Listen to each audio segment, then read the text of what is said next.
Miranda, you've been the tip of the spear with this whole story the whole time. How involved do you think Joe was? I'm as partisan as it gets. I fully admit that, so I know what I want. But do you think if we got a legitimate criminal investigation, Joe might go down too?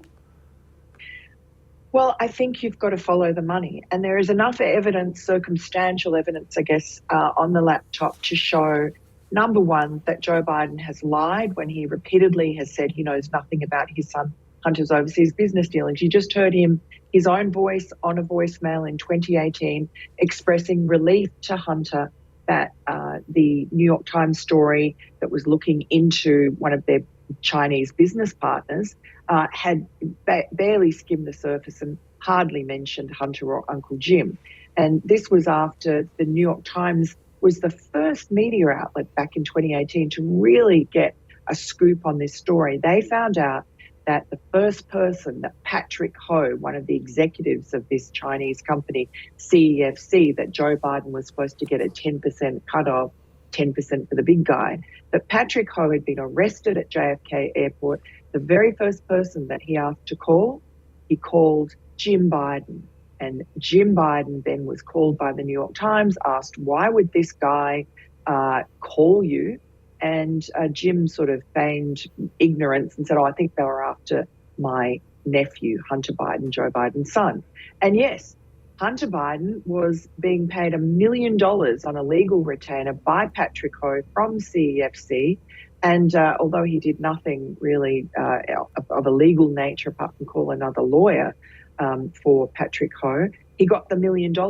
And that was just $1 million out of tens of millions of dollars that he managed and his Uncle Jim Biden managed to scoop from the Chinese. And we have evidence from the laptop, only a small amount, but that Joe Biden benefited from some of that money, that Hunter Biden was paying for bills at his Delaware mansion, paying for a phone, a cell phone, and that there was commingling of their finances. We've heard just recently that Joe Biden was paying, $40,000 here, $20,000 there for Hunter's alleged rehab. But that was only in the period when Joe Biden wanted to run for president again. Miranda, help me understand something, and I'm going to be very delicate with this question here. It's a family show after all. But every time I turn around or every time we speak, you're bringing up Hunter Biden's business deals, and there's always this eye-popping amount of money. Just stroking a check for $1 million here, there's $80,000 a month here, and yet, if you dig into this stuff at all, obviously the way you have, you find that Hunter Biden is always asking for people to wire him money so he can pay his female friends. I'll leave it at that, female friends. How is a guy that has this much money thrown at him so broke all the time? Can you help me understand? Well, his lifestyle was incredibly expensive. For one thing, he had a $40,000 monthly alimony payment. He was living high on the hog. He'd go on benders to the Chateau Marmont in Hollywood or other expensive hotels. You'd be paying $1,500 a night, for a hotel room.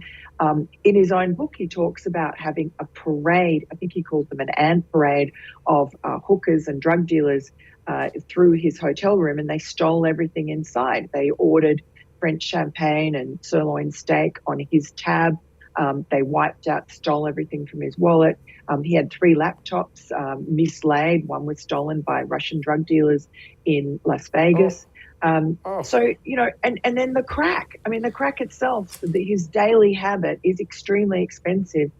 His porn habit, his hooker habit. I mean, he was addicted to porn. He was addicted to prostitutes. He'd have more than one at a time. And he he was getting expensive ones, these Eastern European prostitutes that he would get online. And so and he'd have them not just for an hour, he'd have them all night, and they'd be taking drugs together. So it was an expensive lifestyle. You look at his credit card bills that are on the laptop. He wore, $12,000 jackets. He had a real taste, like his father, for high living. And so, of course, it's expensive. And on top of that, we know and we see from the transfers on his laptop that he was sending a lot of money to his Uncle Jim Biden He complains about having to give half his salary to his father. He complains about having to support the entire extended family for his entire career. All of that takes money. He was the rain man. He was the money guy. He was the bag man for the family.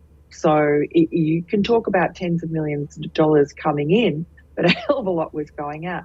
I mean, he was broke, and by the end of it, and we know now he has had to borrow $2 million plus from an entertainment lawyer in Los Angeles called Kevin Morris, who's his Hunter's friends describe as his new sugar brother, to pay back the IRS for some back taxes, because he's now in this pickle with the US attorney in Delaware who's looking into allegations of tax fraud, money laundering, and foreign agent violations, all of which, people in Trump world have gone to jail for less.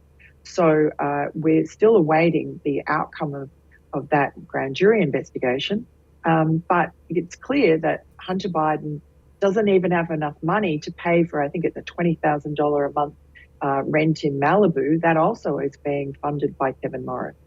Don't miss Jesse Kelly Breaks History, Che Guevara, the latest episode of a new series available now exclusively for First TV supporters. Visit the First TV app or thefirsttv.com to subscribe and start watching today.